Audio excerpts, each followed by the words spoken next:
हलचल TV network और आप देख रहे हैं हलचल टीवी न्यूज़। हर हलचल पर नजर, हर हलचल की खबर। नमस्कार दर्शक मित्रों, हलचल टीवी न्यूज़ में आपનું हार्दिक स्वागत છે। કાર્યક્રમની શરૂઆતમાં પ્રાકૃતિક કૃષિ વિજ્ઞાન વિશ્વવિદ્યાલયના કુલપતિ કેસી ટીમ્બડિયાએ સ્વાગત પ્રવચન કર્યું હતું। ખંભાત તાલુકાના સાર્વજનિક કેળવણી મંડળના સેક્રેટરી બંકિમચંદ્ર વ્યાસે પ્રાસંગિક ઉદ્બોધન કર્યું હતું, જ્યારે કોલેજના આચાર્ય વશિષ્ઠ ત્રિવેદીએ આભાર વિધિ કરી હતી। કાર્યક્રમ પૂર્વે રાજ્યપાલશ્રીના હસ્તે રિસર્ચ સેન્ટરનું લોકાર્પણ કરવામાં આવ્યું હતું। કાર્યક્રમ દરમિયાન ખંભાત તાલુકા સાર્વજનિક કેળવણી મંડળના સેક્રેટરી બંકિમચંદ્ર વ્યાસ દ્વારા લિખિત આવેલ 2 પુસ્તકોનું રાજ્યપાલશ્રીના હસ્તે વિમોચન કરવામાં આવ્યું હતું તથા પ્રાકૃતિક કૃષિ ક્ષેત્રે ઉત્કૃષ્ટ કામગીરી કરનાર વૈજ્ઞાનિકોને અને ખેડૂતોને સન્માનવામાં આવ્યા હતા। આ તકે મંચસ્થ મહાનુભાવો સાથે ઉપસ્થિત સર્વેએ પ્રાકૃતિક કૃષિ અપનાવવાના શપથ લીધા હતા। ખંભાત ખાતે યોજાયેલી પ્રાકૃતિક કૃષિ શિબિરને સંબોધતા રાજ્યપાલ શ્રી આચાર્ય દેવવ્રતજીએ જણાવ્યું હતું કે જળ વાયુ પરિવર્તન એ આજના સમયની સૌથી મોટી સમસ્યા છે। ખેતીમાં ઉપયોગમાં કરવામાં આવતા રાસાયણિક ખાતર અને દવાના કારણે ગ્લોબલ વોર્મિંગમાં વધારો થયો છે। એટલું જ નહીં, પરંતુ રાસાયણિક ખાતર દવાના કારણે પ્રકૃતિનું સંતુલન જાળવતા જીવજંતુ બેક્ટેરિયા નાશ પામ્યા છે, જેના પરિણામે આજે ધરતી બંજર બની રહી છે।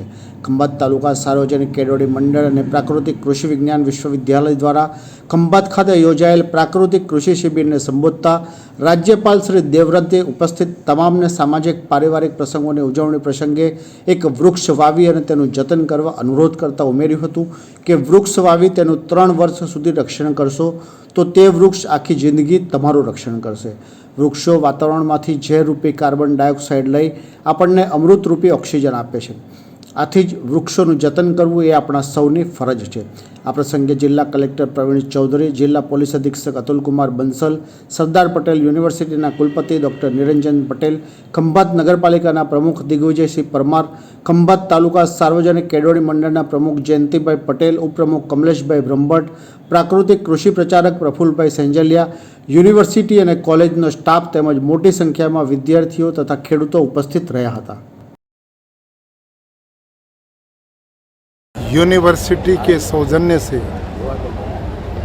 किसानों को ट्रेनिंग देने का बड़ा कार्यक्रम किया गया और निर्णय लिया कि केलवणी मंडल अपनी 80 एकड़ भूमि में प्राकृतिक खेती का अभियान चलाएगा और किसानों को ट्रेनिंग देने का काम करेगा। इस समय गुजरात में 9 लाख किसान से भी ज़्यादा प्राकृतिक खेती से जुड़ चुके हैं।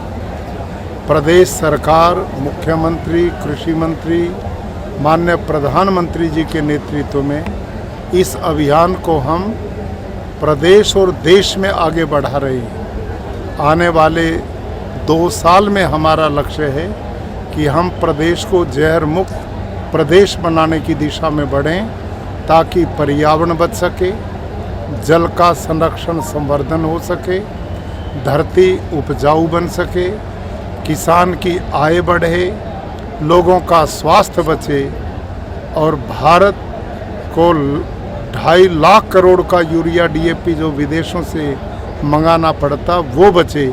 इससे पूरे राष्ट्र और समाज का, लोगों का भला होगा। इस मिशन को हम आगे बढ़ा रहे हैं।